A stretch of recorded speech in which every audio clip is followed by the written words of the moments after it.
கொளத்தூர் தொகுதி திமுக முதலமைச்சர் மு.க. ஸ்டாலின் வெற்றி பெற்ற வேட்பாளர் வி.எஸ். பாபு தவேகா கட்சி எம்எல்ஏ. காட்பாடி தொகுதி முன்னாள் திமுக அமைச்சர் துரைமுருகன் வெற்றி பெற்ற வேட்பாளர் தவேகா எம்எல்ஏ சுதாகர். திருப்பத்தூர் தொகுதி திமுக முன்னாள் அமைச்சர் பெரியகருப்பன் வெற்றி பெற்ற வேட்பாளர் தவேகா எம்எல்ஏ சீனிவாசன் சேதுபதி. சைதாப்பேட்டை தொகுதி திமுக முன்னாள் அமைச்சர் மா. சுப்பிரமணியன் வெற்றி பெற்ற வேட்பாளர் தவேகா எம்எல்ஏ அருள் பிரகாசம்.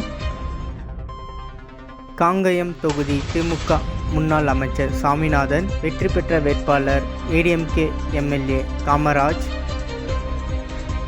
ஆவடி தொகுதி திமுக முன்னாள் அமைச்சர் ஆவடி நாசர் வெற்றி பெற்ற வேட்பாளர் தவேகா எம்எல்ஏ ரமேஷ்குமார்.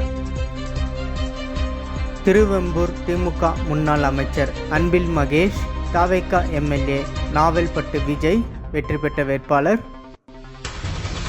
மதுரை கிழக்கு தொகுதி திமுக முன்னாள் அமைச்சர் மூர்த்தி வெற்றி பெற்ற வேட்பாளர் தவேகா எம்எல்ஏ கார்த்திகேயன்.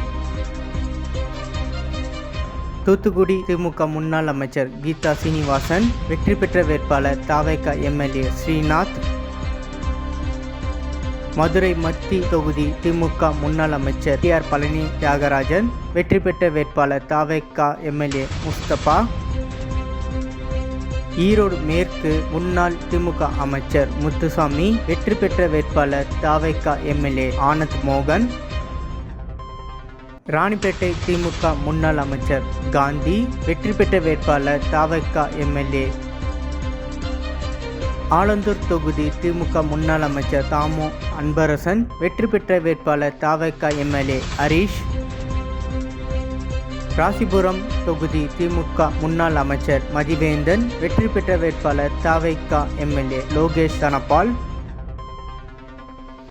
சேலம் மேற்கு முன்னாள் அமைச்சர் திமுக எம்எல்ஏ ஆ. ராஜேந்திரன் வெற்றி பெற்ற வேட்பாளர் தவேகா எம்எல்ஏ சிவகுமார்.